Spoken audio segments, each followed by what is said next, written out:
Yeah. Okay. All right, y'all. What's up? Welcome to Riffin with Griffin. Riffin with Griffin, yeah. Whoa, whoa, whoa. Whoa, whoa, whoa. Okay, well, that's the theme song. As you can see, I am like someplace completely different this week. I'm actually in Florida. I'm in West Palm Beach, Florida at the Improv. I was at the Improv all weekend, so I'll tell you about that. But once again, thanks for being here with Riffin with Griffin. It's like a job for me sometimes because, look, I have to do it even when I'm not, at home in the Riffin with Griffin studios. So I'm here. No WIGGY this week, even though he's probably going to help me edit. But, he's not here with me because I'm in West Palm Beach, Florida. I still have been trying to game. Check out Riffin with Griffin. Oh, I got a 16 kill, my personal best on Warzone. So you can see that video on Erik Griffin Gaming. So make sure you check that out. So I had 5 shows this weekend, 2 on Friday, 2 on Saturday, 1 on Sunday. And it was great. This is only my second time being out on the road. And this was like a fallout weekend too. Like it was like 3 weeks ago. I found that they had the person who was supposed to be here had to cancel. So then they hit me up like, hey, can you do this show? And hit my agent. My agent's like, yo, you want to do this show? It's in like 3 weeks. So, and I'm here. And it's just, I guess I just basically just want to talk about doing comedy and, doing comedy post, while the pandemic is winding down, and, what it's like to, be here, what it's like to do comedy right now. It's like, you hear a lot of comics always talking about cancel culture and wokeness and all this kind of stuff. And I guess I've talked about this before, but I don't necessarily have the same kind of feeling about it as I did before. I mean, because it's more nuanced. It's so easy just to be like, it's so easy just to be like, everybody's too sensitive and all that kind of stuff. And so I'm gonna go into that and some things and just some general stuff that has been going on, this weekend. Actually, let me start with this. This is a strange thing because this goes into my comedy, kind of things that I like to talk about in my comedy. But I'm gonna tell you something that happened. So I stream on Twitch. I do it most days. Erik Griffin, Twitch.tv/Erik Griffin Gaming. I usually use Twitch. So and these people, a lot of the people, they're great people actually. I talk shit. I call them pieces of shit because sometimes they're just too much. Because people like to troll. People like and they're demanding and they just so I jokingly call them pieces of shit. So. And I know that a lot of them watch my podcast, so I'm talking to you guys specifically. And shout out to a couple of guys that actually came to the show in West Palm Beach. A couple of the regulars that follow me, they actually came to the show. So it's interesting to see these people that you see their name all the time on the screen actually come to the show. So that was great. It made me feel like people are actually paying attention to me and I feel loved, So thanks, shout out to those guys that came to the show. So this is something that happened in online on streaming. I just wanted to talk about it because it really kind of like it's such a strange thing about human behavior. So a lot of people chat. So there's a lot of chatting going on while I'm streaming, a lot of junk talk going on, a lot of smack talk, a lot of trolling, a lot of people asking about Bobby just to be trolls, a lot of all this kind of stuff that goes on, in the thing. So this one guy, he comes into the chat and and by the way, I'll give you a timeout. I talk smack right back at you. I'm not like regular streamers. A lot of these streamers are introverted or they care about like, oh, hey, thank you for being here. Oh my God, thank you so much. I'm not like that. I'm appreciative of the people, especially my subscribers who pay their hard-earned money or they use their Prime accounts. Thank you very much. You've helped me greatly during this pandemic, and I hope the content I'm giving you appreciate it. So there's a lot, but there's a lot of entitlement that comes with that. You know what I mean? People think like, hey, I pay $5 a month, so that means you have to do whatever I say. It's that kind of like bullshit feeling that people have, but it is what it is, and they know me. We have a rapport. So there's a thing called giving people a timeout, which means if I give them a timeout, amount I want, like 10 seconds, a minute, 10-minute timeout, 30-minute timeout. It just means that they can watch the stream, but they can't chat anymore. And I don't do it easily. I don't ban people just because I don't like them. I don't do that either. It takes a lot to get banned from my channel. You're being a real asshole, then you're out. All right. So some guy comes on and he starts chatting. and he's saying weird stuff. Okay, I don't even. He's just saying weird stuff. It seems trolly, but we don't know. And then sprinkled in with the weird things he's saying is some rude comments. So he's being rude, but he's being weird. We don't know what's going on. And I let it go for a long time. Then it just got to a point where I was like, all right, this guy needs a timeout. 20, 30, 40 minutes in, after a lot of like whatever the hell he was saying, timeout for him.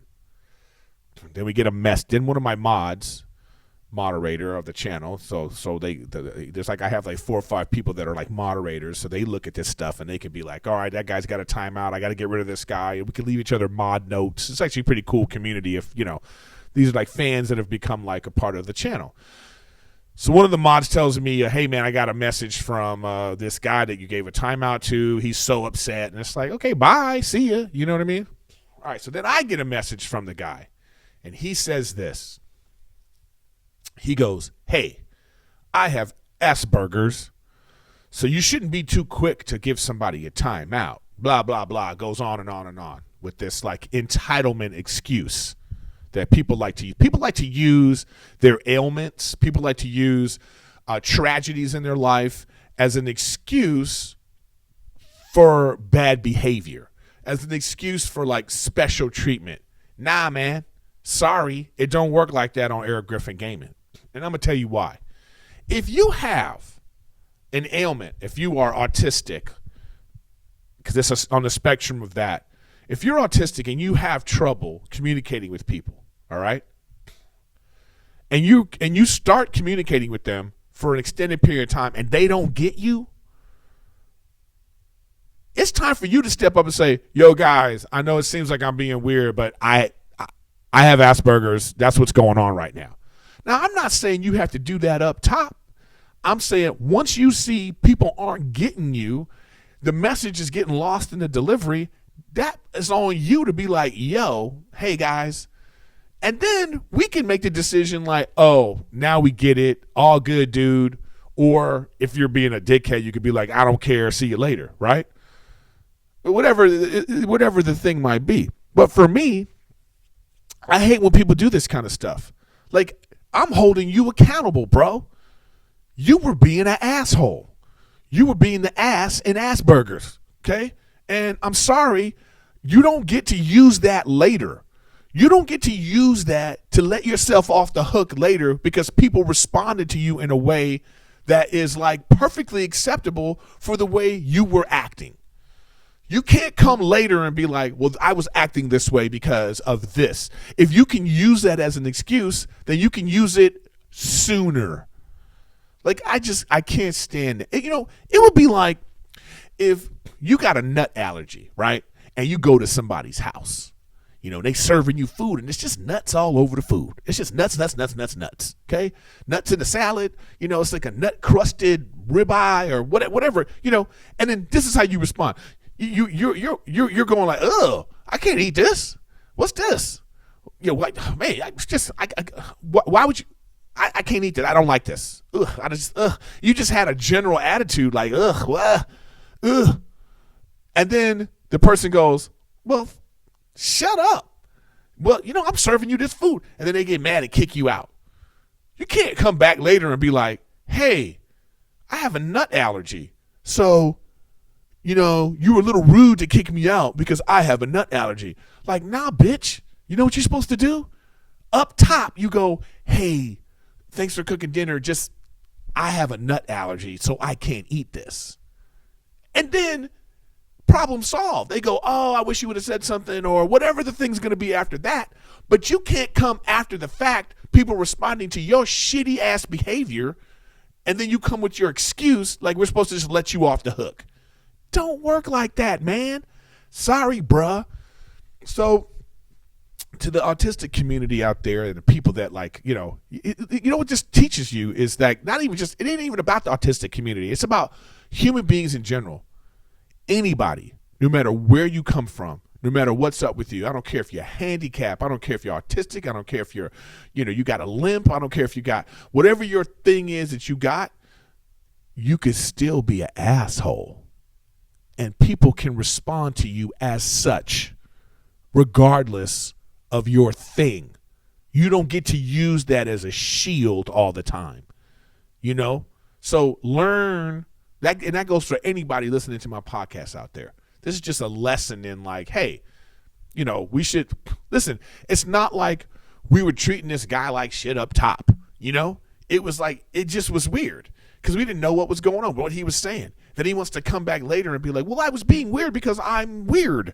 And then what are we supposed to say to that, you know? Okay, as you can see, like, stuff comes on the screen there. As my phone notifications are coming up on the screen because you guys don't even know what I had to do to do this podcast. This is my iPhone right here, okay?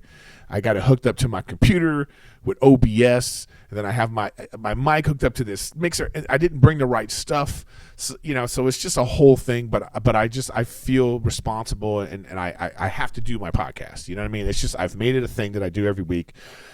I have ads, I have sponsors, I have, you know, my small but strong community of fans, and I do this for you, so I'm doing it right now. So occasionally some stuff might pop up on the screen. It is what it is. So, yeah, that's that. So that's something that happened like during this trip while I was gaming, you know. So I guess getting back to what I was talking about with the sensitivity issue. And I've talked about this before, but it's like, you know, we're all sensitive, man. Like, I'm not mad at you if you're sensitive, you know what I mean? But sensitivity or being, outraged over things or, you know, feeling offended, okay? Like, all that kind of stuff is also based on circumstances. You know, context is important. You know, meaning like there's a time and place for certain things, and that context is what makes people really feel offended. You know, if you're in the workplace and then some, you know, person is if you're a woman in the workplace and then just out of nowhere some guy is like inappropriately flirting with you or whatever that kind of behavior, you're offended for a lot of reasons. One, the main thing is like, this is an inappropriate, this isn't the time or place for you to make, you know, advances on me. It's not supposed to be done at work. So that context of that is important. Like, you're right. You know, the location of where you are, it determines like why you would feel a certain way about that. That is a part of it. You know, if you're in the middle of a meeting and then somebody decides in the middle of this meeting to start talking about, you know, well, Palestine and Israel, this ain't the setting for this discussion, which is why somebody might be offended. You know, that context is important. So I guess as a comic, we're just trying to say at the comedy club, this is the place for whatever this is that we're talking about. And I don't have ill intent. I say this now before I do shows now. I say it up top of my shows. I go, listen, guys, I don't have ill intent in my heart. There's going to be punchlines. There's going to be butts of the joke. There's going to be, we're going to make fun of this kind of people and that kind of people, but it's not for ill intent. We're at a comedy show. So even if you don't like it, it's okay. It's okay for you not to like it, but it doesn't mean at that, like, try not to judge after that. Not, you know, you don't like a joke that someone says, you don't like a point someone's trying to make in a comedy act. Now you take that and be like, well, this person is this. Well, that means he's a racist or he hates women or he hates, you know, this and that. No. It was like, it's not that. It doesn't need to go that far because the context of where we are, the environment is for jokes. What's been happening right now with cancel culture and the wokeness and all this bullshit that people think is that they're offended first. It's like if you're searching through someone's Twitter and you're going back years in someone's Twitter to look for something, that means you're already offended and you need to find something to justify it. That kind of behavior to me is just ridiculous. It loses its bite. It loses the substance of what, for people that are actually offended in a moment, it takes away the opportunity to be like, hey, can we discuss this? Hey, you said this and I didn't like that. Now you can go in with context. I was watching Bill Maher's show, and he said something really great. He was talking a lot about the Israel and the Palestine stuff, and I'm not going to get into that because I'm not versed on it. I don't know a lot about what's going on. I just know that there's a war going on between these people. It's about land, and it's about it's the politics of it. I'm not going to get into, and I hope it's resolved. But he said something so interesting. The first thing he said was like, you can't learn history on Instagram. And straight up, you can't learn history and stuff from comedians, from comedians that are like they don't know what they're talking about. You know what I mean? Like I don't know. I'm just telling you my thoughts.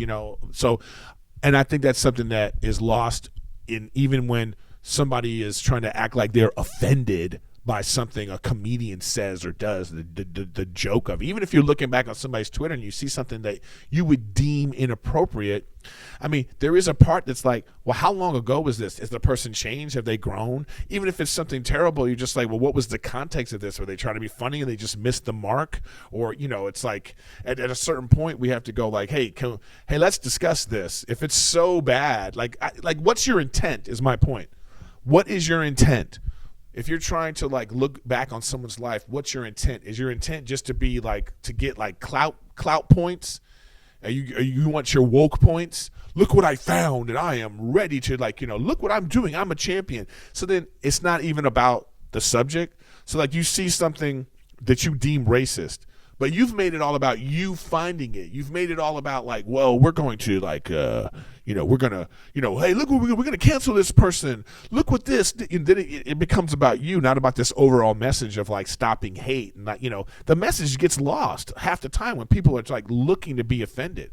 So I just think that I don't get why it just baffles my mind that you have critics and all these things that for instance, say a comedy special comes out and they want to pick it apart in a way that is so anti-comedy. It's one thing to say, hey, I didn't find this funny. But even though you look at the special and everyone's laughing, you see a whole crowd of people laughing. So they obviously get the context and what is happening in this moment. You're at home looking at it and you're just like, yeah, that was terrible. It's like, okay, that's just your opinion. To try to enforce your opinion and make it fact to judge the performer's character based off your whatever you think it is. I mean, it's just even going down this road, even talking about it, even the way I'm talking about it, it's just so far removed from the feel of what comedy is supposed to be about. Laughter and goodwill, and even when you say something really terrible, in the context of it, you're saying it because you think that, oh, this is a funny situation. What's up, guys? I want to talk about my great sponsor of the show, BetterHelp. That's Better, H-E-L-P, BetterHelp. Therapy is great. I've been to therapy. I highly recommend therapy. And it's just, it really doesn't you're not going to solve your problems per se, but you will help. It helps you organize your thoughts, helps you pinpoint maybe the causes, the roots, the patterns, and you're talking with an actual professional that recognizes these things. That's what therapy is really about. I know there's a stigma on it, but I'm telling you, I highly recommend it for anyone, for any level of whatever's going on in your head. Therapy will really center you and help you focus if you find the right thing. And BetterHelp helps you find the right thing. BetterHelp assesses your needs and matches you to your own licensed professional therapist. You contact them in a safe, private, online environment. You don't got to go to a doctor's office anymore and feel weird, because you're sitting in there and you're wondering people are looking at you, or you're crossing people in the hallways. So this helps it better. Look, there's a lot of things that people are dealing with still, even with the pandemic winding down. People are still dealing with depression and stress and anxiety and how our life is different from what just happened for this past year. So I get it. There's a lot of things, LGBT matters, self-esteem, trauma, if you have trouble sleeping, all of this stuff. The service is available for clients worldwide, all right? And BetterHelp is committed to facilitating great therapeutic matches. This isn't self-help. This is licensed professional therapy. Anything you share is confidential. It's convenient, it's professional, and most importantly, it's affordable. So I want you to start living a happier life today. And as a listener, you'll get 10% off your first month by visiting our sponsor at betterhelp.com/Griffin. That's betterhelp.com/Griffin. Come on, guys. Join over 1 million people who have taken charge of their mental health, and that's betterhelp.com/Griffin for 10% off your first month. I highly recommend it. Hey, guys, let's talk about Credit Karma. I use Credit Karma. It really helps you figure out, lets you know where your credit score is. It's important. It's convenient. Lets you know what credit cards you're going to be you can get, what you can qualify for. Keeps you really organized. I've been using Credit Karma even before I got them as a sponsor, so now they are a sponsor. So right now, visit creditkarma.com/winmoney to open your free account and start winning instant karma. Go to creditkarma.com/winmoney to sign up for a free start winning instant karma. Because who doesn't want instant gratification? If you're looking for satisfaction, there's no need to wait. With Credit Karma Money, you could win cash reimbursements for debit purchases. Credit Karma Money is a brand new checking account where you can win cash reimbursements for making purchases. This is a new thing, and I just got into that too. So, check out Credit Karma. They got more going on than just, keeping track of your credit score. Credit Karma Money has already given away over $3 million in instant karma to over 50,000 Credit Karma members and counting. Right now, visit creditkarma.com/winmoney to open your free account and start winning instant karma. All right? Let's say it again. Go to creditkarma.com/winmoney to sign up for a free and start winning instant karma. That's creditkarma.com/winmoney. Instant Karma is sponsored by Credit Karma. No purchase necessary. Exclusions and terms apply. See rules. Banking services provided by MVP Bank, Inc. Member FDIC. Maximum balance and transfer limits apply.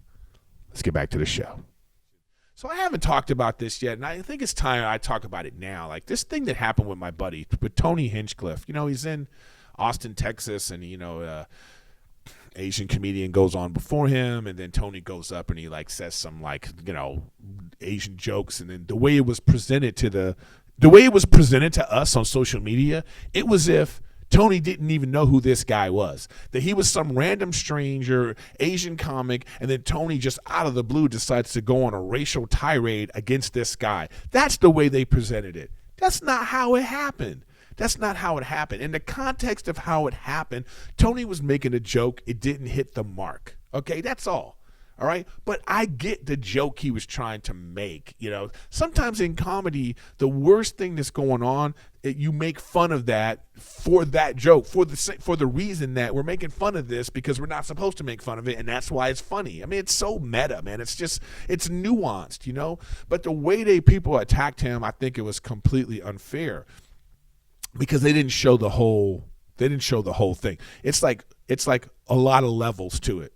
A lot of levels. Look, there are conversations you probably have with your friends, even in your text messages, that you wouldn't want to be released because you say things amongst your friends that you wouldn't say to anyone else. But once it gets released, you have to answer for it. Okay? That's the same with this.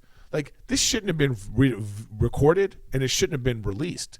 But once it was released, now it's on Tony to answer what it was released, how it was released. He has to go, well, look, I'm sorry you guys feel this way about but this is what I was trying to do, but I'm sorry if you're offended, and I didn't mean to offend. Whatever he's going to say, he has to do that. But at the same time, this was some clout chasing bullshit, in my opinion.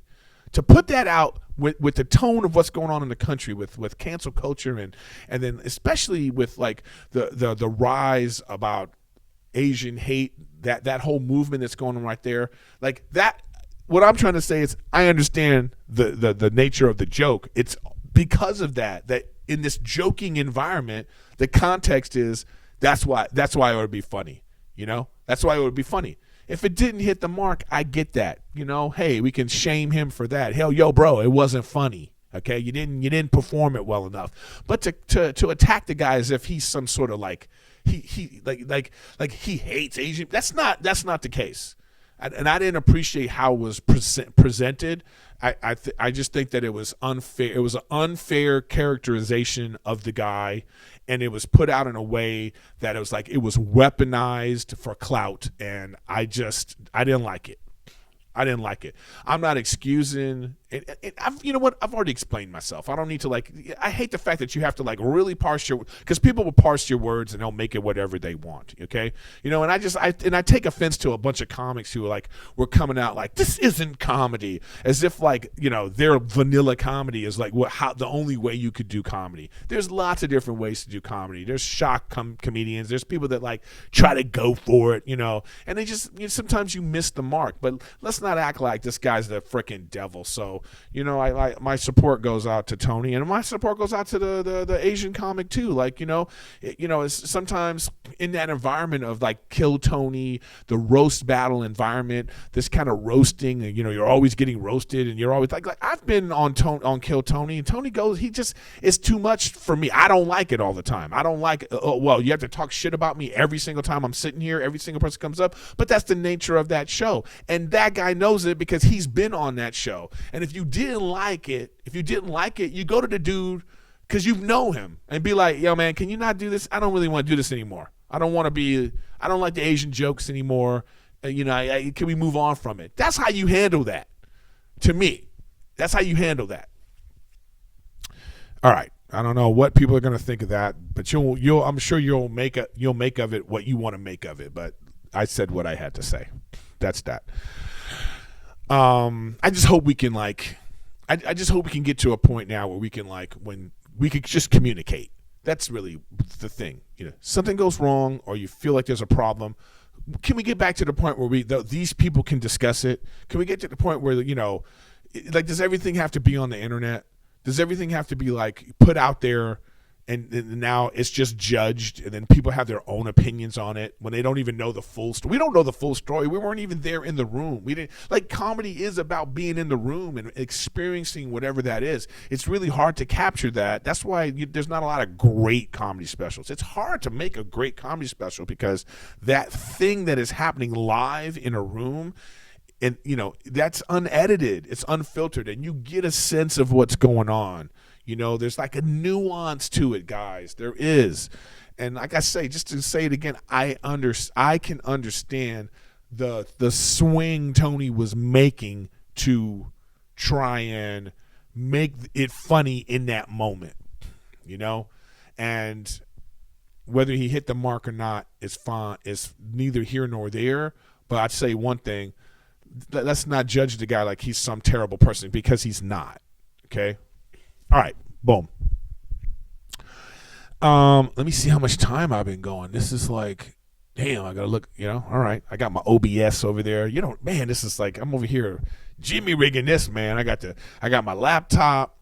And then, with Apple, they got these stupid USB cord. Now I have to have these little cords sticking out. I got so much equipment when I go on the road with me, Not to mention my carrying case for my Xbox. I got my little Focusrite mixer, which you can't hook up to the iPhone. I found out because it draws too much power, so I needed to bring this other thing, and I didn't bring my anyway. It's always something. But I did it. I'm here. I'm doing it. But the shows were good this weekend. I actually really enjoyed these crowds. They were very diverse. It was a very diverse crowd. A lot of white people. It was Florida, but it was very diverse. And then they were very much I didn't get a sense of wokeness. There wasn't anybody clapping with their, clicking their fingers oh, look, I'm so smart. That joke I get, it wasn't really like that, Yeah, somebody's at my front door. You see that? The little notification came up. I should have turned off notifications, but it's too late. I'm already going. Yeah, but the shows were good, and I really got a sense that Like I felt like there were some older people there. I got a sense that there were some conservative people there, but actually conservative people are actually great comedy audiences now. I actually prefer people that are just kind of like, let's go for it. They're not, this whole kind of woke culture, this small fringe of the left wing that is like, that we have to like cancel people and all this kind of stuff. It's not all progressive. It's not all liberals. It's a small portion, but they're loud and boisterous, and they're attacking comedy. And these crowds this weekend in Florida. Shout out to West Palm Beach, Florida. They were great. It was great crowds. Leah Lamar, she was the opener, the feature, and she was, she's big on Clubhouse, and she's funny. She was very funny. She's very professional, very funny, and so make sure you guys check her out too. All right, let me. It's not going to be a long episode this week because again, I'm here, trying to make this happen. But I do want to say that something I did check out while I was out here is this new movie, Cruella. Rachel really wanted to watch it. I have Disney Plus, so we paid the $29. And because I'm here in, hotel, I was like, let me check this out. And I'm going to do a review of this movie right now. And I got to tell you, I mean, honestly, it was fantastic. Like Emma Stone, like this was some Oscar shit. I mean, honestly, she was great in this movie. So if you don't know what the movie's about, it reminds me of Wicked. The play Wicked, and I think they made a movie. I'm not even sure, but Wicked is about the Wicked Witch in The Wizard of Oz. It's like her origin story. It like humanizes the villain so you can find out this is why this person became evil. So Cruella is about Cruella de Vil from the 101 Dalmatians. And this is like her origin story. This is like, why did she become this evil woman? And you're seeing this story. And it's like, it's so interesting because these kind of stories really make you think because you go, we know this is the villain, So it's like, are we supposed to like the villain? Are we supposed to, is the villain should be humanized? And so it's like this weird kind of psychological emotions you feel, which I really like. But I'm telling you, it was really great. It was a great origin story of a villain. And it was just stylistic and the music was great. It was a lot of great 70s music. The cinematography was fantastic. The costumes and the set decorations and just the performances, even from the little kids when they were like, because she's telling her story from as a kid on, and there was this little black kid in the movie in the beginning part, and he was so good. His performance was so subtle and great, and the girl playing young Cruella too. She was great. They were all great. I'm just telling you, the whole cast. The cast was great. Who's the main? Oh man, I can't look at my phone to look stuff up. But whoever the other lady in it that played the villain of the villain of villains. Emma Thompson. Emma Thompson. Emma Watson. No, not Emma Watson. Emma Thompson, the older one. Emma. She was great. So the movie was a little Devil Wears Prada meets Wicked. Is a way to do it. So so it's about Cruella. She as a young girl, and you find out what happens to her in her life while she ends up in a life of crime, and then you find out why but she wants to do fashion, and it's just like, and it's all this great fashion, and it's just, oh man, I don't even know if I'm doing it justice, what I'm saying, but I'm a big softie. I'm a big sensitive guy, so I like all kinds of things. Like I loved Gilmore Girls, you know what I mean? When it first came out, I like all types of movies. I love Avengers. I love everything. But this, just as a performer, as an actor myself, I'm telling you, this was a great movie. I really highly recommend if you can go watch Cruella, go watch it. It's not what you think, I don't know if they even marketed it properly, but it's dark. It's the performances are grounded and you feel things, and I'm just saying, I don't know if Emma Stone has ever been better. Like this, I'm telling you right now, I am not going to be shocked if this chick gets nominated for an Oscar because of this movie. definitely a Golden Globe if the Golden Globes even come back. But it was just really fantastic, and I think you guys should watch it. I really think you guys should watch it. So that's my review of Cruella with Emma Thompson and Emma Stone. Yeah, Emma Thompson. It is Emma Thompson, right? I don't know. If I'm not, you guys are telling me in the comments right now. You're probably going off on me. So I do highly recommend you check that out. It was really, really good. And then, I know that some people last week, they were complaining about, like, I talked about basketball for way too long last week, but I'm a basketball fan, man. My Clippers came back. They're in it. There's a game going on right now as I'm recording this podcast. So I don't know if they did or not. I almost want to go over and check, but the Clippers, hopefully they're winning this game right now. So hopefully they did, as I'm filming, that's going on. So they hope they tied that series up. Anthony Glass Davis got hurt in the Lakers series, so he's like out for right now. Who knows if he's going to come back? If he doesn't, that's it for the Lakers. There's no way the Lakers can advance and even think about winning the championship without both LeBron James and Anthony Davis. So we'll see what's going on with that. Boston beat the Nets, and I think that was the worst thing that can happen for the league, because I think that woke the Nets up. I think that let the Nets know, yo, you're not invincible. You really got to play hard all the time. And then they came in game 3. Was it game 3? Yeah, they came in game 4 and beat Boston down, beat their ass. So we'll see what's going on in that series. And those are the only ones. And Milwaukee, man, Milwaukee did it. They swept the Heat. And I really thought the Heat had a chance. If you guys have been listening, I talked about like the Heat. They went to the championship last year, and they had beaten Milwaukee, but Milwaukee came out like they're the ones, man. I think that series Nets Milwaukee, that is going to be a fantastic series, because the Sixers, they're going to cruise into the Eastern Finals. There's no way that Atlanta, who's about to beat the Knicks, can beat the Sixers. Just look for the Sixers versus the winner of the Milwaukee and the Nets series, and that's going to be really, really good. Well, all right, guys. I don't know. I don't even know what else to say. This is probably going to be like, let me see where we're at right now.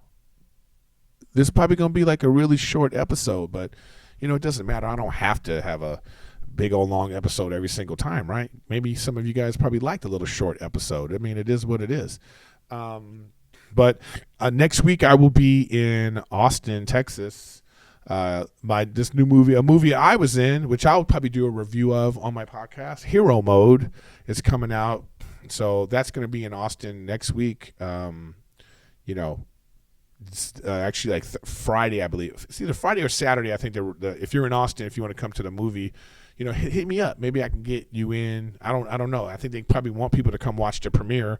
Then there's going to be like a Q&A, and then I'm going to be at the Creek in the Cave doing stand-up in Austin. So I can't wait to see this like great Austin scene that they keep talking about, the comedy, but I'll make sure I don't do any Asian jokes because I don't want to get canceled. Just kidding. See, context. That's probably the first thing I will do, and you see how that would be funny though. Like if I come out at the same place, I wish I was at the same place this happened, and then I could like me making jokes about it in that way would be funny because of what happened. That's all context. That's why you can't just immediately judge someone on what they say on stage based off some clip somebody puts up. You need to know everything that happened. What's going on there. This was a live event. You know what I mean? So anyways, nobody cares. All right, guys. Yeah, this is going to be a shorty but goodie.